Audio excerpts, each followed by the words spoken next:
نہ نکل رہی ہو تو امید ہے یہ رسالہ دیں گے تو اس کو بھی انشاءاللہ توفیق ملے گی کہ وہ ان چیزوں سے بچے. حضور یہ ارشاد فرمائے کہ عورتوں کو چوڑیاں پہنانا یہ کیسا ہے؟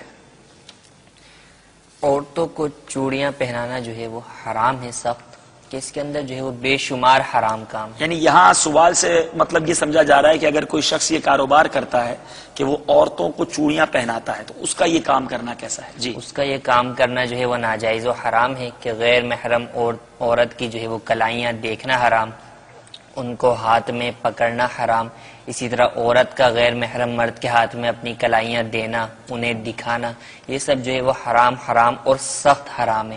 اور جو اشخاص اپنی بیٹی، بیوی، اپنی ماں، بہنوں کے ساتھ اس چیز کو روا رکھے کہ غیر محرم مرد اس کی محرم کا جو ہے وہ ہاتھ دیکھے یا اس کے ہاتھ کو پکڑے، تو امام اہل سنت فرماتے ہیں کہ ایسا شخص دیوس ہے.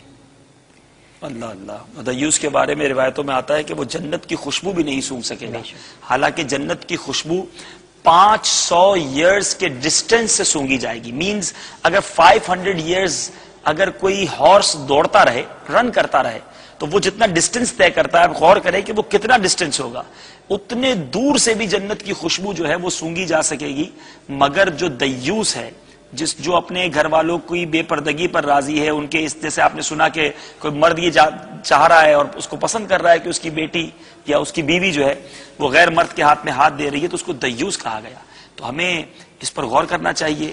اگر ایسا کبھی ہوا ہے تو توبہ کرنا چاہیے، اور اگر کسی کا یہ کاروبار ہے تو یہ سخت حرام ہے، تو اس سے بچنے کی ضرور کوشش کیجیے اسی گا. طرح جو ہے وہ پردے کے متعلق جو دیگر مسائل ہیں، احکامات ہیں، تو امیر اہل سنت دامت برکاتہم العالیہ کی جو ہے وہ کتاب جو ہے مکتبۃ المدینہ جو شائع کی ہے، پردے کے بارے میں سوال جواب، بہت ہی اہم اور بہت ہی نایاب کتاب ہے، اور اس کے اندر بہت قیمتی مواد ہے، ماشاءاللہ. تو اس کا ضرور مطالعہ کیا جائے. بڑی اچھی رہنمائی فرمائی کہ پردے کے بارے میں سوال جواب، یہ بڑی پیاری کتاب ہے، یہ اپنے پاس رکھیے، پڑھیے، اپنے گھر والوں کو بھی پڑھائیے. اس میں اس طرح کی بہت ساری چیزیں ہیں کہ کس طرح ہم نے پردہ کرنا ہے، کن کن لوگوں سے ہمارا پردہ ہے.